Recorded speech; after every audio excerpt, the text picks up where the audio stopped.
Doncs molt bon vespre, benvinguts i benvingudes a la Biblioteca de Catalunya. Per la Biblioteca és un honor i un plaer acollir avui la presentació de la Fundació Robert Gerhard, que han impulsat tota una sèrie de gent vinculada no només a Robert Gerhard, sinó també al patrimoni musical. Gent amb molta empenta que ha volgut prendre aquesta iniciativa que ha de servir per donar més impuls a la nostra cultura, a la nostra música i al personatge de Robert Gerhard, que encara que no ens agradi, no és tan conegut com hauria de ser pel que va representar. La Biblioteca de Catalunya, pels que potser no ho sabeu, és un dels centres on es troben fons de Robert Gerhard, juntament amb Valls i amb Cambridge. En el cas de la Biblioteca de Catalunya vam tenir la sort que Robert Gerhard va ser bibliotecari de la secció de música des del 1934 fins a començaments de l'any 39, que ell estava a París i li van dir que millor que no tornés per les possibles represàlies, i ja es va quedar i se'n va anar a instal·lar a Cambridge. La biblioteca, el que tenim, és part d'aquest llegat de la seva feina professional, la documentació i d'aquelles coses que va impulsar quan va ser bibliotecari de la secció de música de la Biblioteca de Catalunya. Val a dir que, entre moltes altres coses, també una mirada internacional. L'any 36 es va organitzar a Barcelona, gràcies a Robert Gerhard, entre d'altres, el Festival de la Societat Internacional de Música Contemporània. Estem parlant de gairebé fa 100 anys. És a dir, hi ha tota una sèrie d'accions, a banda del Gerhard compositor, que requereixen un coneixement i un reconeixement. I jo crec que la Fundació, justament, i sobretot coneixent a la gent que hi ha darrere, que té molta empenta, els quals estan aquí en molt bona part, doncs ben segur que contribuirà amb aquesta difusió. Per tant, la Fundació ja sap que té el nostre suport per tot allò que calgui, que hi creiem en aquest objectiu i res més. Simplement reiterar les gràcies per acompanyar-nos avui en un dia que tots hem de celebrar amb la presentació d'una nova fundació com és la Fundació Robert Gerhard. Passo la paraula al Xavier Bosch, que conduirà l'acte. Gràcies.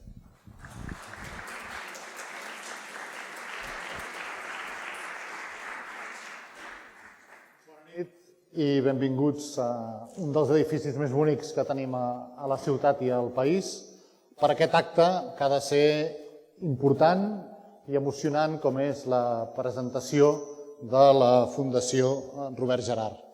Per centrar el tema i per parlar del personatge, de la Fundació i de per què som aquí avui, m'acompanyen dues de les persones que més en saben de Robert Gerhard, que són l'Edmond Colomer, que és el president de la Fundació Robert Gerhard, i en Carles Duarte, que és lingüista i poeta. Començaríem per una pinzellada biogràfica d'en Robert Gerhard, per bé que gairebé tots els que som aquí ho coneixem. Bon vespre i moltes gràcies per assistir avui a aquest acte de presentació de la Fundació Robert Gerhard. Avui aquesta pinzellada biogràfica l'havia de fer, tal com consta en el programa, l'Oriol Pérez i Treviño, que ha estat biògraf de Gerhard, està malalt i per tant no ens pot acompanyar, i aquesta pinzellada per a la qual no estava preparat la faré jo. I per tant el que faré és una mica per no allargar-me, perquè realment la biografia, la vida, l'obra de Gerhard dona per molt temps d'explicacions, de reflexions. El que faig és simplement una síntesi que llegeixo. Com ha dit la directora, se suposa que tots coneixem qui és Robert Gerhard i amb més o menys profunditat, però val la pena repassar, recordar les dades fonamentals. Ell neix a Valls el 1896, fill de pares, el pare que es dedicava al comerç del vi. Per tant, el seu pare era alsacià, el seu pare era suís i la seva mare era alsaciana. Ben menut l'envien a estudiar a Munic, però per raó de la Primera Guerra Mundial ha de tornar. Segueix els seus estudis i les seves relacions amb músics i compositors de Catalunya, però la seva inquietud com a compositor el porta a trobar aquell professor, aquella persona que pugui orientar la seva vocació. I n'hi havia una molt significativa per tots nosaltres, que és en Felip Pedrell, que va ser el seu primer mestre i per al qual va mantenir una devoció durant tota la seva vida. Però Felip Pedrell, evidentment, era un personatge polifacètic, musicòleg, animador d'alumnes com, que sabem molt bé, Granados, Albéniz o el mateix Gerard, en la recerca musicològica, però no tant professor de composició. Ell buscava una projecció cap al més enllà, cap al futur. I la va trobar amb Arnold Schoenberg. El va escriure, li va demanar, estem parlant de l'any 1922-23, li va demanar si podia ser el seu alumne. Schoenberg li va respondre que sí, i durant 3-4 anys el va estar seguint entre Viena i Berlín, que és on Schoenberg donava classes. Després va tornar aquí, va estar molt actiu com a investigador, treballant aquí a la Biblioteca de Catalunya, com ja heu sentit, organitzant activitat musical, intentant moure l'avantguarda del seu moment amb els músics que es consideraven, diríem, que tenien més empenta, com podia ser Eduard Toldrà, Baltasar Samper, la Mot de Grignon, Gilbert Camins, és a dir, Blancafort, sé que me'n deixo algun, i va organitzar aquest festival impressionant a l'abril del 1936, on es va estrenar el concert de violí d'Alban Berg, on van assistir figures com Webern, Britten i molts d'altres, però esclar, l'esclat de la guerra el va obligar a exiliar-se. Va ser acollit a Cambridge, per John Maynard Keynes, però també per dos musicòlegs, sobretot per aquests dos musicòlegs, Dent i Trent, que alhora eren hispanistes, tenien un gran interès per la tradició musical hispànica en tota la seva dimensió. Quan va ser a Cambridge va estar acollit per una família de la qual avui tenim una representant aquí, que després coneixerem, la família Hopkinson-Roughton. La BBC el va també promoure, va promoure la seva vena creativa donant-li encàrrecs per guanyar-se la vida, com podia ser la música de pel·lícules, com podia ser la música incidental per al teatre, per la Royal Shakespeare Company, però també encarregant-li les obres que un compositor que es considera com a tal, doncs vol portar a terme. Encàrrecs de la BBC, encàrrecs dels Estats Units. El vincle entre Anglaterra i els Estats Units va fer possible que, per exemple, Leonard Bernstein li encarregués la seva darrera sinfonia per al 125è aniversari de la Filharmònica de Nova York. Va tenir encàrrecs de la Fundació Koussevitzky, un encàrrec de la mateixa BBC, que va ser la seva segona sinfonia, va estar patrocinada per un català, per un gran mecenes català, que va ser en Rafael Patxot. Parlo una mica en general i molt, diríem, sense una relació cronològica, però perquè ens fem una idea de quina va ser una miqueta quina va ser la seva trajectòria i quin perfil va tenir en el moment en què era acollit a Anglaterra. Com a compositor,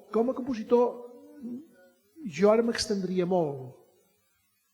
Com molts compositors, la seva trajectòria arrenca de la tradició, verament. La seva primera etapa és música inspirada en les tradicions específicament catalana però també hispànica.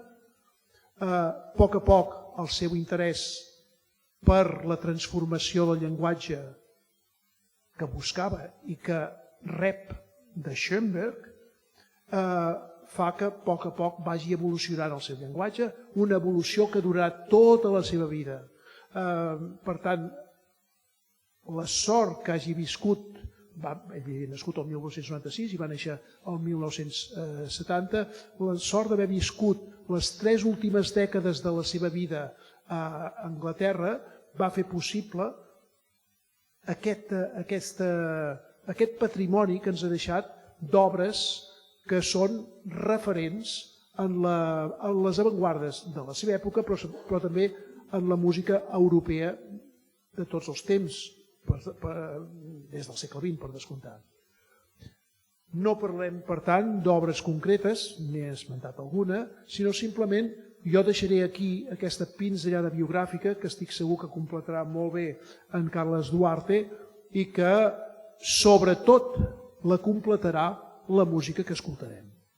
Has dit que llegiries i no has llegit, per això. Molt bé, molt bé. Una pinzellada és exactament això. Sempre s'ha de tenir algun roc a la faixa. És evident que una persona que viu entre 3 guerres, marcada per la primera, per la Guerra Civil Espanyola i per la Segona Guerra, arriba a Cambridge i esclata la Segona Guerra Mundial, és un compositor i una persona que viu molt marcada per el context i l'època que li ha tocat viure. En aquest sentit, Carles Duarte em demanaria per aquest context cultural en el qual es va moure Robert Gerhard. Bé, la cultura configura i il·lumina la societat. Robert Gerhard va viure en una època en què se succeïen moviments culturals molt intensos al nostre país al mateix temps que la societat es plantejava reptes des del punt de vista de la construcció social molt rellevants. Diguem-ne, estem parlant de la Renaixença, el modernisme, el noucentisme, ell viu a cavall d'aquesta successió de corrents, de represa. Parlàvem de Felip Pedrell, de vocació de modernitat, aquesta rauxa, i després aquest anhel de construcció d'inspiració clàssica que serà el noucentisme, l'Eugeni d'Ors, etc. Tot això té una projecció molt clara en la vida de Robert Gerhard, que es nodreix d'aquesta vitalitat, d'aquest anhel de represa, de reconnexió amb els corrents més inquiets, més poderosos, més intuïtivament prodigiosos fins i tot que es donaven en aquell context a Europa. Però al mateix temps és una societat sacsejada, com deia, és la societat de la Setmana Tràgica, és la societat del pistolarisme, és la societat que lluita amb ella mateixa per trobar un horitzó en què es pugui configurar una superació d'un món en decadència. És l'esclat de la República que hi viu d'una manera molt directa, que veiem també, diguem-ne, la seva implicació en aquesta casa, com ens ha recordat la directora.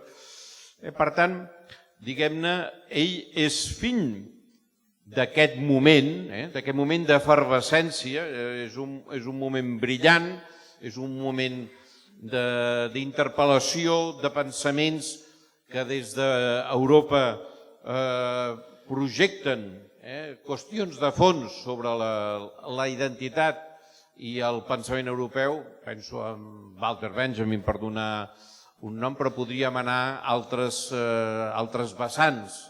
Podríem anar a Freud, podríem anar a Einstein, i podríem situar aquesta Europa que lluitava amb ella mateixa per construir una realitat nova. però que no acabava d'encertar el camí, i que acabava plasmant-se aquesta tensió en conflictes bèl·lics, i aquí, evidentment, d'una manera molt directa, en el fons, com sabeu perfectament, en projecció de conflictes més internacionals. Però Robert Gerhard representa, d'una banda, aquesta continuïtat, aquesta consciència, parlaven de Felip Pedreny, de tot aquest reconeixement en el patrimoni. És un home que treballa sobre textos de Carner, sobre textos de Foll, sobre textos de Ventura Gassol, però també sobre textos de Camus, La pesta. I per tant, diguem-ne, és això el que dona un caràcter tan singular i una força avui tan valuosa, que ens ha de servir també d'alçaprem, des del punt de vista del que representa Robert Gerhard per tots nosaltres. Representa el patrimoni, però representa també la vocació i el compromís amb la modernitat i amb els valors que aspirem que siguin els que defineixen la societat europea. Per tant, un home que s'estima el patrimoni, aquí ho veiem clarament, que s'estima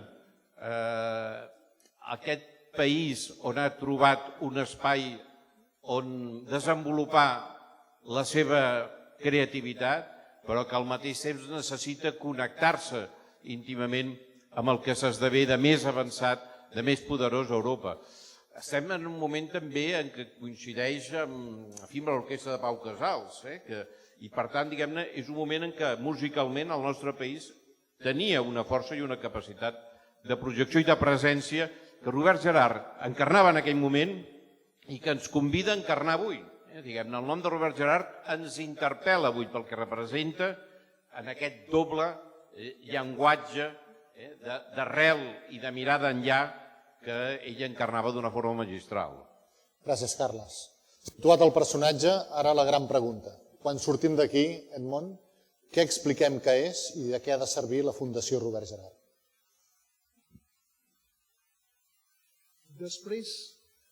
Després de la reflexió que ens acabes de fer,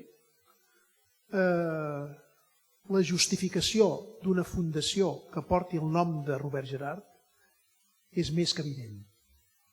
Per tot això que acabes de dir, per tot el que representa Robert Gerhard en la nostra història, la història de la nostra comunitat, de Catalunya, però també la història d'Europa. Per tant, per sort, hi ha corrents, malgrat la problemàtica en la que estem immersos constantment, hi ha un substracte de creixement cultural i en el nostre àmbit, el de la música, de creixement musical enorme. A Catalunya, enorme. Per tant, músics, pedagogs, investigadors, en aquest moment coincideix un nucli de gent a Catalunya, també fora de Catalunya, evidentment, a Anglaterra, que mereixen recolzament. No solament el recolzament institucional, que sempre hi és en percentatges que mai són suficients, això ho sabem sempre, però recolzament de veritat, de contribuir a que l'autoestima de tota aquesta gent es converteixi en fets artístics, fets musicals, fets culturals. Els nostres músics necessiten promoció. La música dels nostres compositors necessita promoció. La música de Robert Gerhard, que és el nostre mirall, que és el nostre eix, necessita promoció i difusió. Es toca música de Gerhard, però poca gent la coneix, poca gent hi té accés, perquè se'n toca molt poca. La que es toca, per això, es toca amb gran convicció i amb un gran nivell de compromís artístic, però és molt poca. La Fundació, per tant, neix tenint en compte aquests actius que tenim ara en la nostra societat. Per tant, l'associació es planteja contribuir a la difusió, contribuir a la promoció, però no sola, sinó en col·laboració, en complicitat amb aquelles institucions, aquelles programacions, aquells espais culturals, musicals, que realment compartiran aquest anhel, però necessiten un motor que hi sigui darrere. Aquest és un dels objectius, l'objectiu central.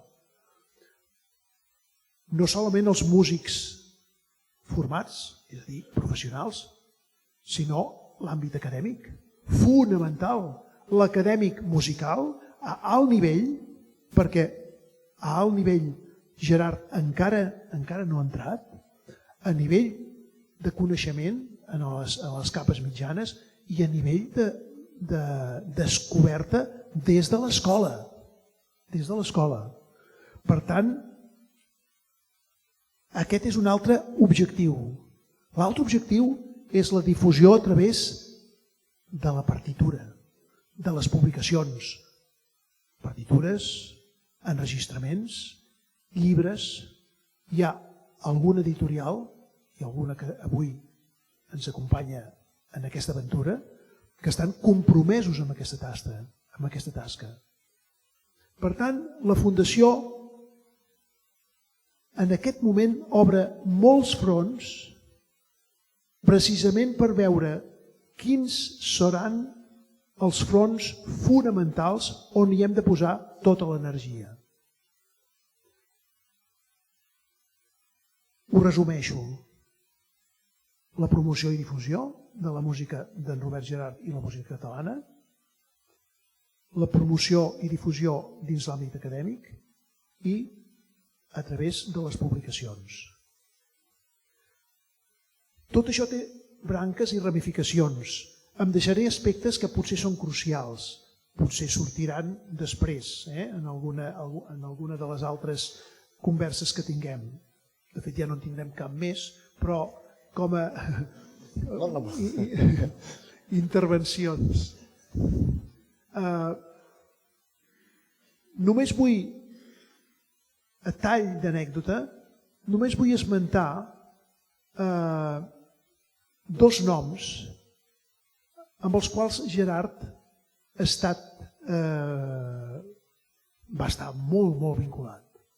Un és en Joaquim Homs i la família corresponent, que va ser la persona que va fer de pont d'enllaç de Robert Gerhard aquí a Catalunya, i l'altra, la família Gomis, que va fer construir aquesta casa extraordinària a la Ricarda, que tots coneixem, i que li va encarregar obres. En Gerhard en va escriure corresponent als encàrrecs per a aquesta família. Aquestes dues famílies també estan vinculades generosament a la nostra fundació, i volia deixar-ho clar, perquè són dos fils conductors importants de la biografia de Robert Gerhard.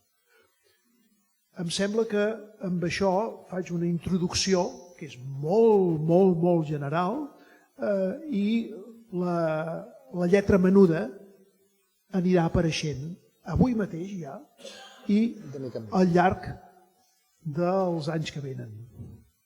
Per tant, gràcies. Gràcies a vosaltres. Gràcies.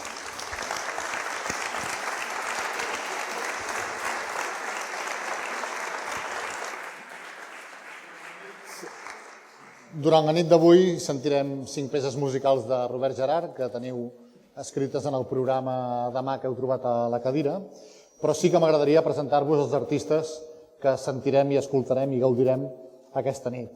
Són en Jordi Masó, l'Oriol Estivill, el Dani Ruiz, el Miquel Villalba i en Roger Padullés. Us els presento a tots de cop i així ja ens donem tots per coneguts i els anirem sentint de mica en mica. En Jordi Masó, pianista, escriptor i professor al Conservatori de Granollers, format a Catalunya i Anglaterra. Té més de 60 enregistraments dedicats a la música catalana, alguns fent duo amb en Miquel Villalba. Oriol Estivill és clarinetista, investigador i pedagog. S'ha format a Espanya i a Bèlgica. És fundador de l'Eneagon Ensemble. fa duo amb el Daniel Ruiz i és l'última generació dels talents artístics importants que tenim al nostre país. El Daniel Ruiz és pianista i pedagog, format a Catalunya i Anglaterra, fa duo, com dèiem, amb l'Oriol Estivill, igual que allò del Leo Messi, recordeu aquests noms, tots recordeu-los, perquè ens sentirem a parlar durant bastant temps. En Miquel Villalba és pianista, investigador i professor a l'Escola de Música de Tarragona. S'ha format a Catalunya, a Montserrat i a Bèlgica. És l'autor de la recerca i l'edició de la versió del piano d'Els Focs de Sant Joan. Acostuma a fer duo amb en Jordi Massó. I en Roger Padullés és tenor, ha fet carrera en els àmbits del lied, de l'oratori i de l'òpera. Avui mateix estava assajant el Tristany i Isolde, que a partir de dilluns podrem veure al Liceu. Format a Catalunya, a Montserrat també, i a Alemanya. És president de l'Associació Amics de la Música de Valls. Té diversos enregistraments, el més recent dels quals sobre les cançons de Baltasar Samper. Jordi Massó, al piano.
Fundació Robert Gerhard, i el secretari de la Fundació és en Xavier Muñoz Puiggròs, que demano que pugi, perquè a més, ell és l'autor del llibre Alice's, dedicat a la família Hopkinson-Rofton, i per tant ens hauries de fer referència no només a la Constitució i al notari d'aquest matí, que és una cosa una mica més avorrida, sinó el que passava en aquella casa fantàstica de Cambridge. Bé, bona nit.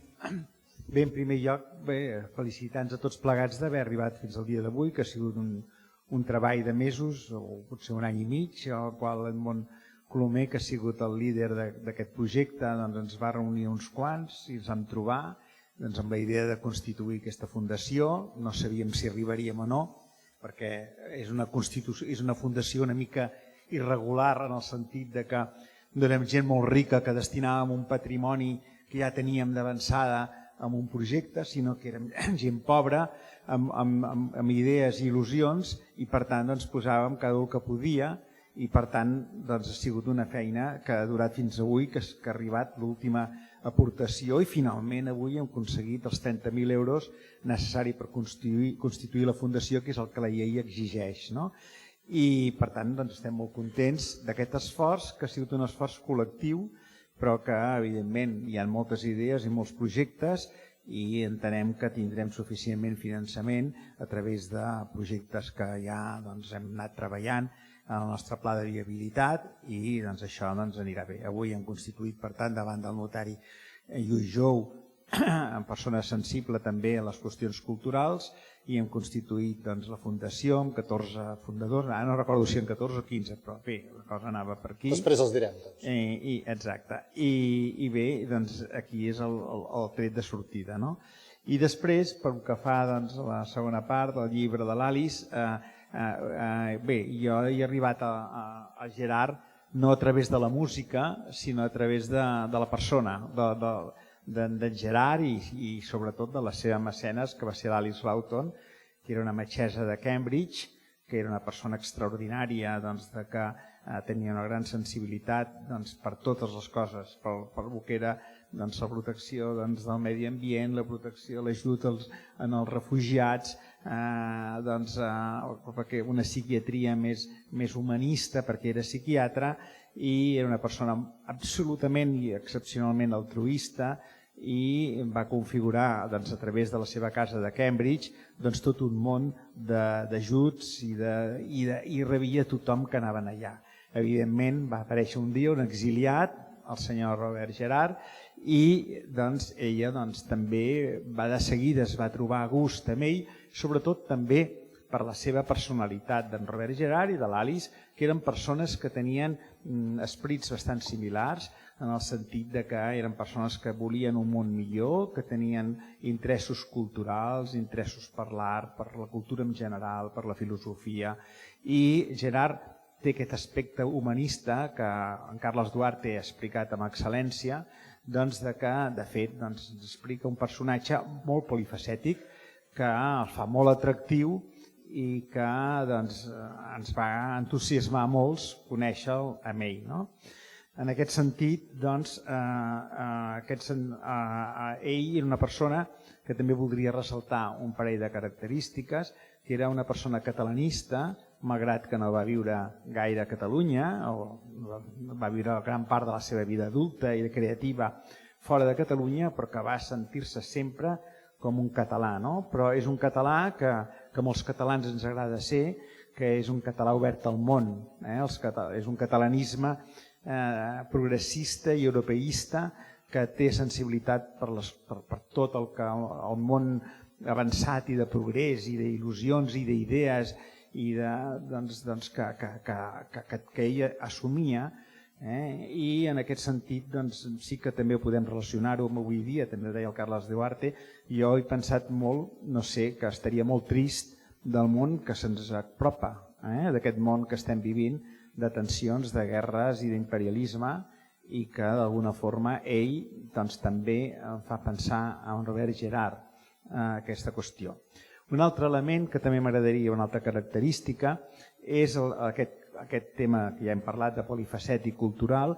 Jo una vegada estava a casa l'Alice, allà assegut, hi havia una senyora que jo no coneixia, i de cop que estava ensenyant unes cartes a uns senyors i de cop i volta aquesta senyora se'n dirigeix en català a mi perquè va veure que era català o va saber que era català i m'ensenya les cartes i unes cartes escrites per Joan Miró dirigides a Robert Gerhard i unes cartes que explicava un projecte cultural. Això em va agradar molt, era el famós projecte Atlan que es va fer a l'Amic de les Arts als anys 30 en la República, que va ser un moment d'efervescència total, com tots sabem, i en aquest grup d'Atlan hi havia arquitectes com en Cert, hi havia poetes com J.B. Foix, hi havia en Gerard i hi havia tot un món de gent i el Miró, evidentment, el Joan Miró. I en aquestes cartes parlaven d'aquests projectes transversals. I aquestes cartes no sé què ha passat, perquè la Pol dir que era molt gran i tal vegada potser ja no era tan brillant com tan espavilada en el sentit de mantenir el patrimoni, doncs els va donar aquestes cartes a aquests senyors davant meu, que eren uns senyors danesos. Jo no sé què ha passat amb això. Però sí que el que em va agradar molt és aquesta transversalitat. I em va cridant a mi l'atenció, com a persona que jo no soc del món de la música, que com és que el Miró era tan famós i el Gerhard no era famós i no era tan conegut i que costava tant d'entendre. Algú em va explicar que som més tolerants amb l'art per acceptar l'art abstracte i en canvi ens costa molt més acceptar la música abstracta o que li manca una certa melodia. I aquest potser ha estat el problema que ha arrossegat en Gerhard i que molt probablement la nostra fundació ajudarà a trencar amb això, perquè ara escoltant mateix a Jordi Miró he trobat una cosa magnífica, sincerament, i crec que això val la pena insistir-hi. I bé, i un parell de coses més, ja acabant. Ràpidament. Dues coses. Una és que una de les obres d'en Gerhard és Pandora, dedicat a la doctora Alice Rawton, que l'Alice va aconseguir posar d'acord el Bayard Jous alemany del Dancer Theater amb en Robert Gerhard i van fer una obra molt interessant i la van dedicar a l'Alice. I acabant ja, l'any 92, em sembla, es va voler fer una obra de teatre a la Duenya al Liceu de Barcelona. L'Alice, l'àvia de Rosmond, va venir aquí com a marmesona i com a hereu dels drets d'en Gerhard, va venir, es va instal·lar en un palco i la llum es va apagar. I no es va poder fer l'obra i van tenir que fer un altre dia. I me'n recordo que hi havia un director general de música de la Generalitat, em sembla que es deia Maluquer, que va dir Gerhard continua tenint dificultats per tornar a Catalunya. Esperem que aquestes dificultats finalment es trenquin amb l'acte que avui hem fet. Moltes gràcies. Magnífica anècdota. Gràcies, Xavier. Sentim la sonata per clarinet i piano, quan vulgueu.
Arribem a un moment que ens fa especial il·lusió i li demano a l'Edmond Colomer que pugi, sisplau, per presentar-nos a la senyora Rosamond Rofton, que ha vingut especialment des d'Anglaterra, des de Cambridge, i és la marmessora del llegat del Robert Gerhard.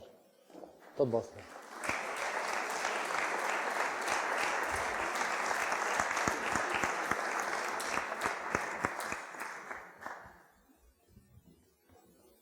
We are welcoming Rosamond, who belongs, as we said before, she belongs to the family Hopkinson Crofton. From the first minute we met, we felt that we were aiming the same goals, which was to make Robert Gerhard name, to give him the place that should have. She was very keen, is the right word, on our foundation. She made a very nice contribution. She's going to belong to our board of trustees. So we welcome you and thank you for being here. Thank you. Thank you. Gracias.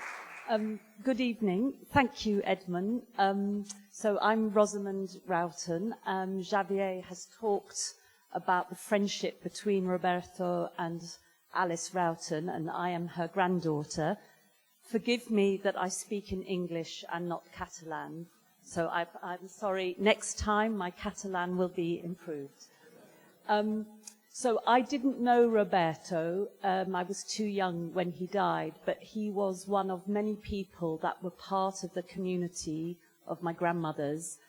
Javier has said the house, she welcomed refugees, struggling academics, people from all over the world, and every Sunday she held an open house. So the house was open for anybody and everybody in Cambridge could come and have an informal supper. And already this evening I have met some more people who used to come to supper at number 9, at 9 Adams Road. As a child, we spent, all of us, all the grandchildren, we spent all our holidays at the big house in Cambridge.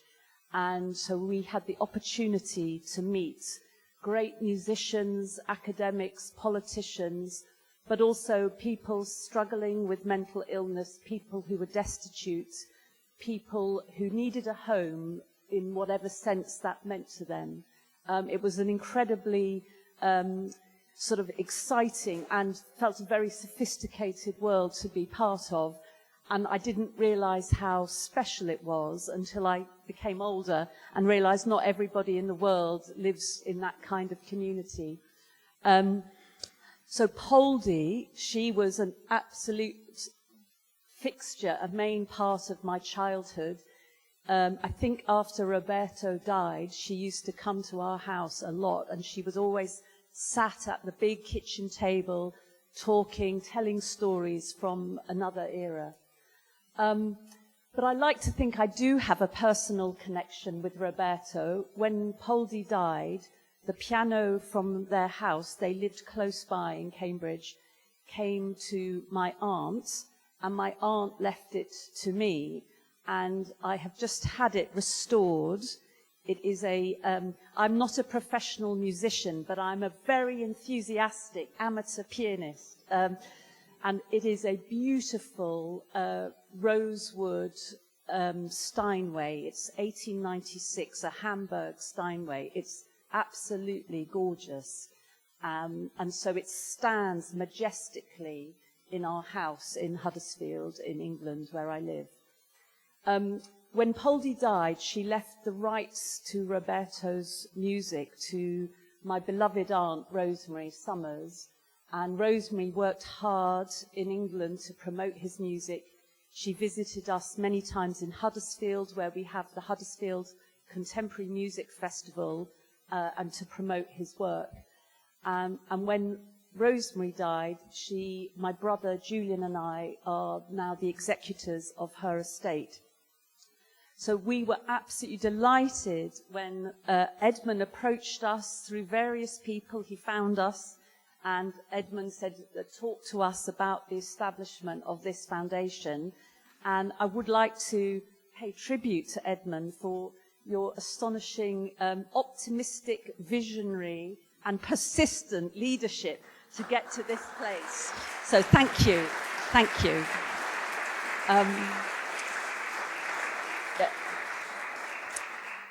So really, my grandmother Alice, my aunt Rosemary, my father Geoffrey, they would all have been so thrilled about this foundation and about today. So I really sort of speak for them as well as for all of our family now.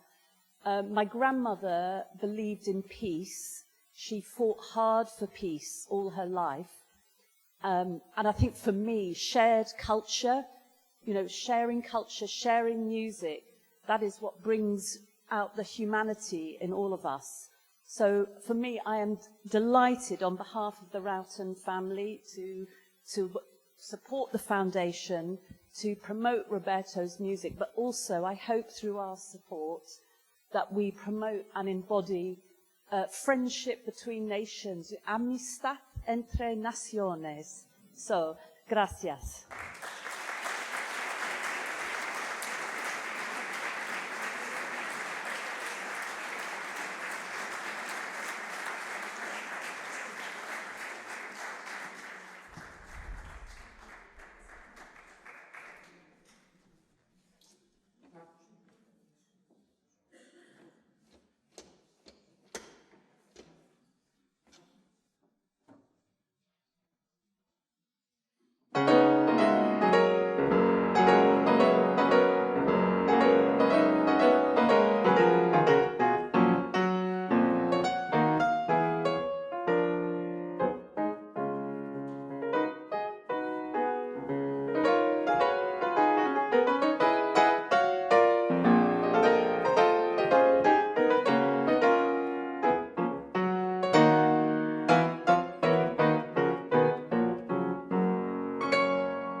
Robert Gerhard, en tant que un dels compositors més importants de la segona meitat del segle XX, és un català universal i, per tant, també un vallenc universal.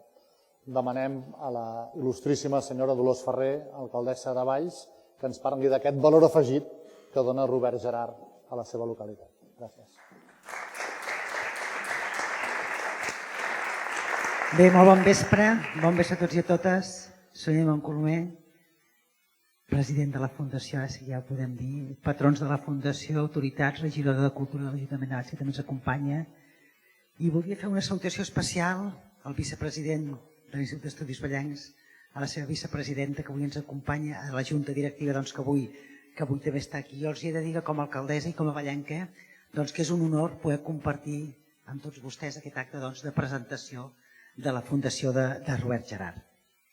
Per la ciutat de Valls i també pel nostre país, aquest és un acte, jo diria que de gran rellevància, en el que no només parlem de memòria, sinó que sobretot parlem de continuïtat, de compromís i de projecció. Abans s'ha dit, parlar de Robert Gerhard és parlar d'un músic universal, d'un creador que va portar la seva obra arreu del món, però també és parlar d'un vallenc il·lustre, d'un home que forma part del millor patrimoni humà que té la nostra ciutat. Gerhard és un d'aquells grans universals que hem donat com a país i això ho hem de recordar i ho hem de reivindicar. Des d'abans la ciutat que el va veure néixer i créixer, Gerhard no és només un nom del passat, sinó que és una figura viva que cal estudiar, explicar, interpretar i sobretot cal compartir. I en aquest camí el nostre compromís com a ciutat, per tal que el paper de Valls, en col·laboració amb la Fundació, sigui determinant. Permetin-me que faci un reconeixement molt explícit a l'Institut d'Estudis Vallencs. L'IEF ha estat durant dècades una institució clau en la divulgació rigorosa i constant de la figura de Robert Gerhard. Amb una feina discreta però persistent, l'Institut ha sabut entendre que reivindicar Gerhard era fer cultura en majúscules, era fer ciutat i era assumir una responsabilitat col·lectiva amb el nostre patrimoni humà. Publicacions, recerca, commemoracions, el Fons Gerhard, l'Espai Gerhard, tot plegat, tots aquests grans projectes responen a una mateixa voluntat i a un mateix objectiu, que des de Valls es projecti al món aquest llegat universal. Com a alcaldessa volia agrair també la determinació i el treball incansable de l'Edmond Colomer. El seu paper ha estat sempre decidit, constant i generós. Amb el seu coneixement, la seva autoritat i passió ha estat una veu imprescindible en la reivindicació de Robert Gerhard, contribuint de manera decisiva a situar-lo en el lloc que li correspon. I des de Valls i en nom de la ciutat, el nostre més sincer agraïment al món. La Fundació Robert Gerhard neix, doncs, en un moment clau. Neix per sumar, per ordenar, per projectar i per garantir futur. I neix també en un context en què Valls continua fent passos ferms per enfortir el vincle entre la música, l'educació i la ciutat. Acabo ja. Això que no hi hagi faristol, l'emportem per aquí. Que aquesta fundació sigui un espai viu, obert, exigent i compartit, que sigui una eina al servei de la cultura i del país i que des de Barcelona, des de Valls i des del món, continuem fent possible que l'obra de Robert Gerhard segueixi sonant amb força, amb rigor i amb futur. Deixeu-me fer un punt a part que m'he deixat de saludar una persona molt important, un vallenc que avui es troba aquí com és el nostre tenor, el Roger Padullés, que m'he deixat de saludar. Gràcies per ser-hi, Roger. Ara quan t'hi havia pensat. Acabo. Per tant, celebrem aquesta fundació amb els millors desitjos que aquesta nova fundació i el nostre compromís com a ciutat de participar-hi i serem per participar amb vosaltres en primera línia i de manera col·lectiva. Per tant, a tots i a totes felicitem-nos, moltes felicitats, molta sort i molts encerts. Moltes gràcies. Moltes gràcies.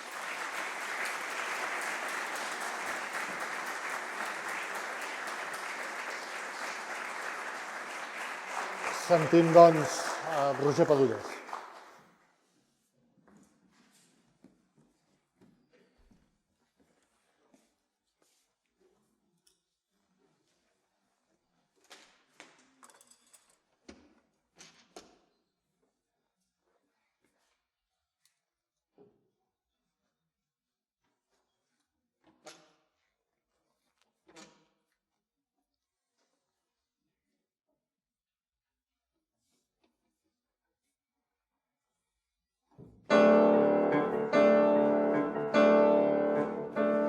sa ximbomba ja és passada, jo que volia ballar, jo que volia ballar. I ma mare em fa filar cada vespre una fuada, cada vespre una fuada.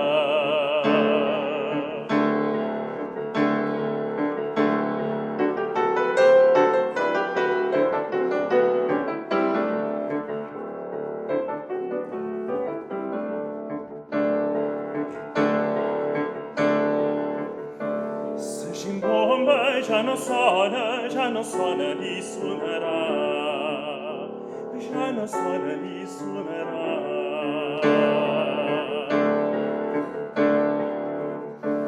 Perquè té sa pell de ca i sa canya que no és bona, i sa canya que no és bona.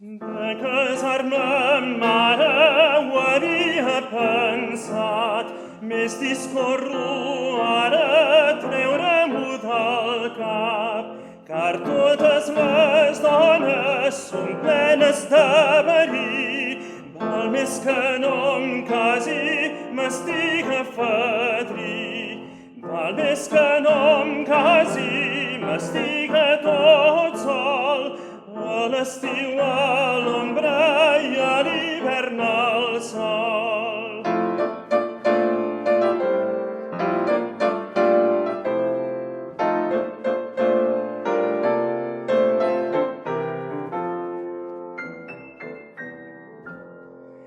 No casant-me mare ho tinc arreglat, sempre pa a la taula i cap mal de cap.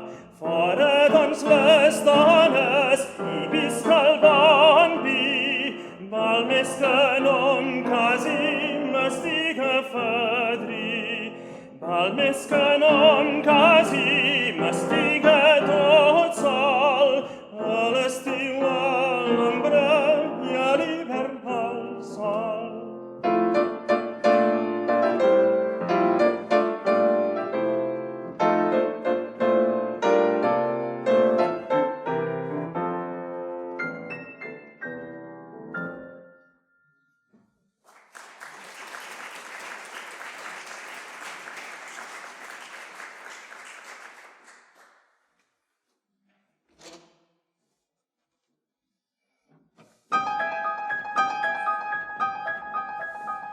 Si n'havia 3 o 4 que em ballaven dins un sac, l'un era el senyor Batlle, l'altre el regidor en cap. Jo que no ballo ni tromfo amb dones, jo que no ballo ni tromfo amb cap.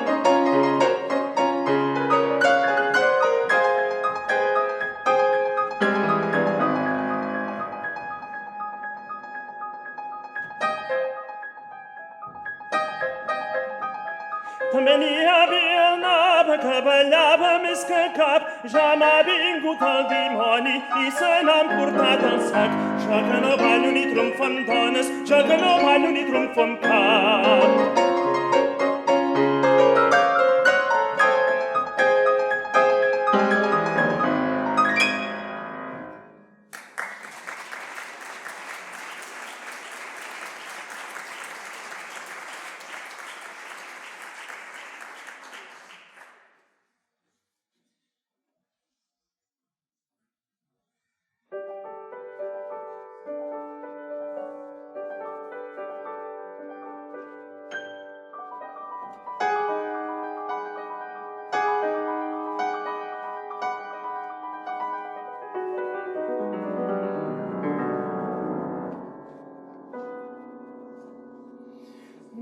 Dimanche sur la lande j'accompagne mes moutons, et les cloches de Guérande sonnent à tous les tours. Mais sitôt que ma bergère m'a rejoint, nous repartons, les éclairs l'âme légère, et puis nous nous arrêtons.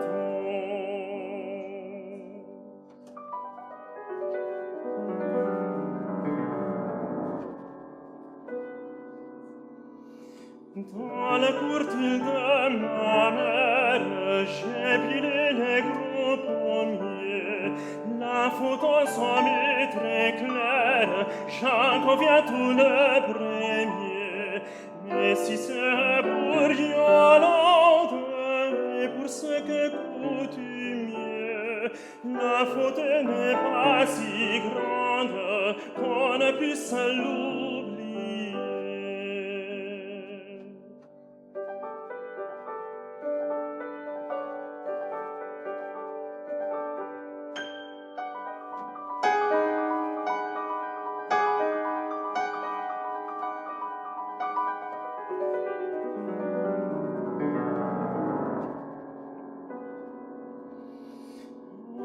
Petit baiser sincère, Yolande, s'il vous plaît, laisse ce brin de bruyère, autrement ce serait laid.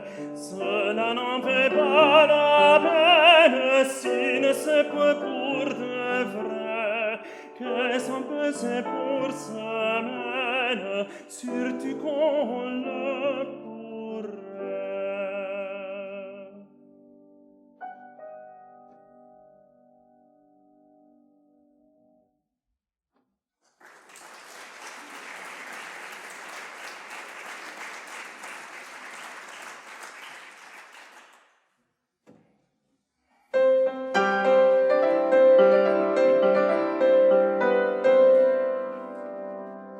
Nous étions trois jeunes fillettes qui toutes trois avons amis, dont j'en ai toi la plus jeunette de mes amours ne peut juiller.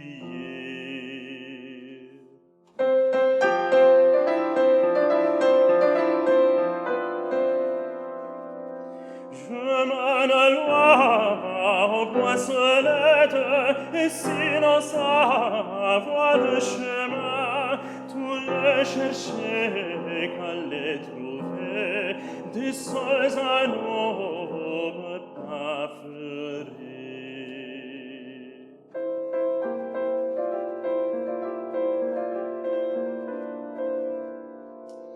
Il n'est pas beau, mais il est riche, et s'il n'est pas mon plaisir, je m'aimerais mieux celui qui j'aime, ne te valant qu'en Parisie.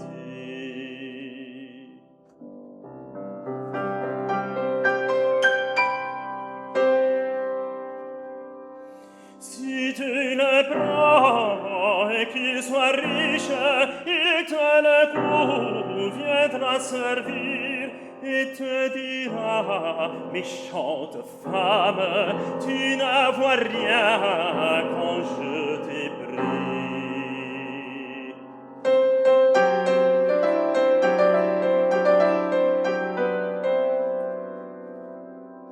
Si tu prends celui que tu aimes, toi jouiras à ton plaisir et te dira, ma mesdames, il n'est que vivre son désir.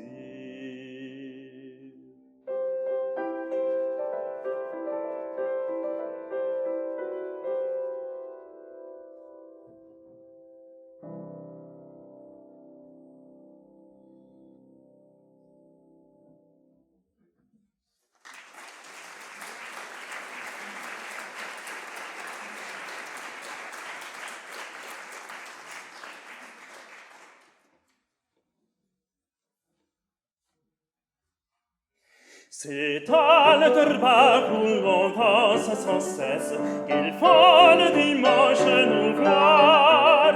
La valse nous pousse, la flûte nous presse, voyez voler le ribbon noir. La la la la la la, la la la la la la, la la la la la la, la la la la la.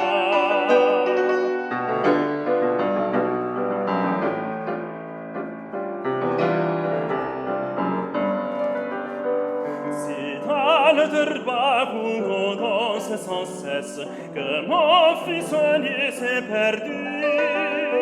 Allons, sauve Dieu, puisqu'il faut que je rentre, bien vivre et qu'il me soit rendu.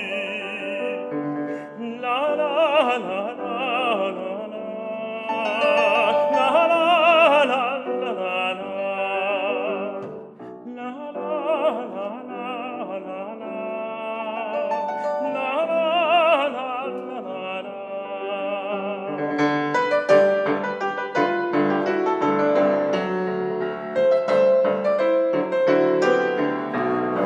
C'est à l'Etterbach où l'on danse sans cesse que j'ai perdu mon jeune cœur.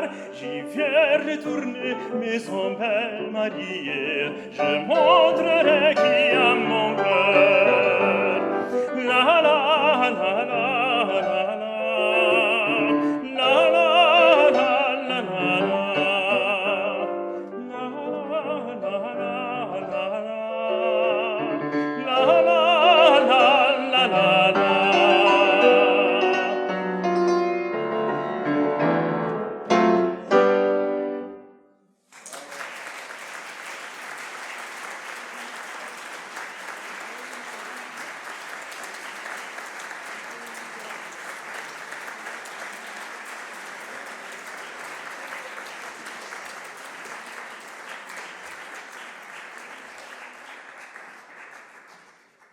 Bé, acabem. Aquí fa un fred que sembla Cambridge. Ens hem posat el jerseiet del Robert Gerhard. Avui ens hauria anat bé tots plegats. Una fundació, com tots sabeu, és un munt de bona fe, és un grapat d'hores de dedicació, és molta bona voluntat per part de molta gent diversa durant molt temps, però també és un finançament sense el qual no s'arriba a fer una fundació. Per tant, no podem tancar l'acte sense agrair l'aportació dels fundadors, sense presentar i destacar qui són a partir d'avui els membres del patronat i agrair a l'equip impulsor tota aquesta feina que ha fet durant més d'un any i mig pràcticament a l'ombra. A l'equip impulsor han estat l'Edmond Colomer i Soler, en Martí Ferrer i Bosch, la Marita Gomis Bertran, en Jordi Masó, en Xavier Muñoz Puiggròs, la Margarida Ullate i Estanyol i en Miquel Villalba. Qui han estat els fundadors? Els dic per ordre alfabètic, no per ordre d'aportació. Ajuntament de Valls, representat per la il·lustríssima Dolors Ferrer. L'Associació Amics de la Música de Valls, representada per Roger Padullés. La Maria Lluïsa Verdún Ortiz, el Xavier Bosch i Sánchez, l'Edmond Colomer i Soler, en Carles Duarte i Montserrat, en Ferran Gerard Masquer, Ficta, Edicions i Produccions Societat Limitada, representada per Martí Ferrer i Bosch. Els hereus de Joaquim Oms, Miquel Taverna i Oms i Joan Taverna i Oms. La Marita Gomis Bertran. L'Institut d'Estudis Vallencs, representats per Jordi Mandoli. En Xavier Muñoz Puiggròs, la Rosa Monrofton, en Josep Maria Selva Martí i la Margarida Ullate i Estanyol. I a partir d'avui, el patronat de la Fundació Robert Gerhard queda configurat de la manera següent. El president n'és Edmond Colomer. En Xavier Muñoz Puiggròs farà les tasques de secretari i la Marita Gómez Bertran la tresorera. Els 6 vocals són Carles Castells i Oliveres, Carles Duarte i Montserrat, l'Institut d'Estudis Vallencs, representats per Jordi Mandoli, en Ferran Gerard Masquer, la Rosa Monrofton i la Margarida Ullate i Estanyol. Hem dit al inici de l'acte que la família Gerhard va començar a Valls en el negoci del vi. Hem d'acabar, doncs, celebrant-ho amb una copa de cava per gentilesa de la família Oliveda i amb una copa de vi que a més té un nom que fa molt pel dodecafonisme, que són les 12 notes. Quin nom tan bonic per un vi. Gràcies a tots per venir i llarga vida a la Fundació Robert Gerhard. Gràcies, bona nit.